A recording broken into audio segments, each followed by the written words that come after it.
किस उपलक्ष्य में अवकाश रहेगा? वसंत पंचमी। प्यारे विद्यार्थियों, वसंत पंचमी का त्योहार माघ मास की शुक्ल पक्ष की पंचमी तिथि को मनाया जाता है, इसीलिए इस त्योहार को वसंत पंचमी कहते हैं। और इस समय वसंत ऋतु का आगमन हो जाता है। आप देख रहे हो कि प्रकृति अब दुल्हन की तरह से सज जाएगी। हर पेड़ के ऊपर आप देखोगे, हर पौधों के ऊपर फूल खिले हुए होंगे और सर्दी की ठिठुरन भी धीरे धीरे अब चली जाएगी, मौसम बड़ा सुहावना हो जाएगा। और प्यारे विद्यार्थियों, वसंत पंचमी के दिन क्या हुआ? वसंत सरस्वती माँ का जन्म हुआ था। ब्रह्मा जी ने जब इस सृष्टि की रचना की तो रचना करने के बाद उन्होंने देखा कि प्रकृति बिल्कुल सुन्न पड़ी है, प्रकृति में कोई भी वाणी का संचार नहीं है, इससे नव जीवन का संचार नहीं हो सकता था।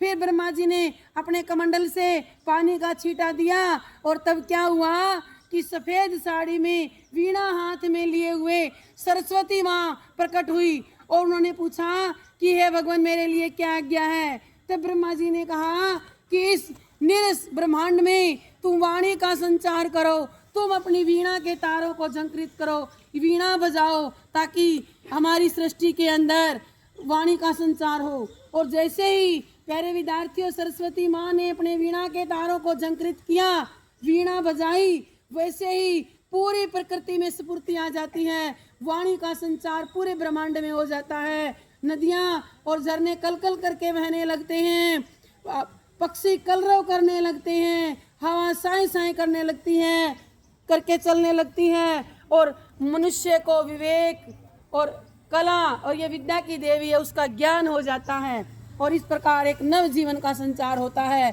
और प्रकृति में एक अलग स्फूर्ति आ जाती है। तो इसीलिए इस दिन वसंत पंचमी के दिन सरस्वती माँ की पूजा की जाती है, पीले फूलों से पूजा की जाती है। पीले फूलों से ही क्यों? क्योंकि आप देख रहे हो कि इस समय सरसों के खेत खिले हुए हैं और पीले फूल आसानी से उपलब्ध हो जाते हैं और इसी दिन घर में जो पकवान बनाए जाते हैं वो भी पीले रंग के ही होते हैं और कपड़े भी पीले रंग के ही पहनते हैं वसंत पंचमी वाले दिन।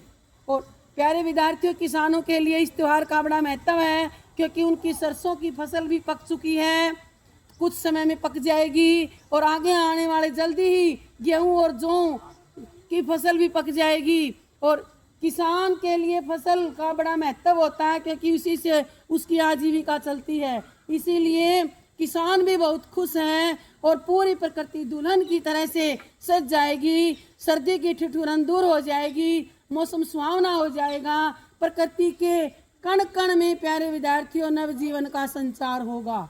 तो इसीलिए मैं सरस्वती माँ से प्रार्थना करती हूँ कि वो हम सभी को सद्बुद्धि व शुद्ध ज्ञान प्रदान करे। सरस्वती माता की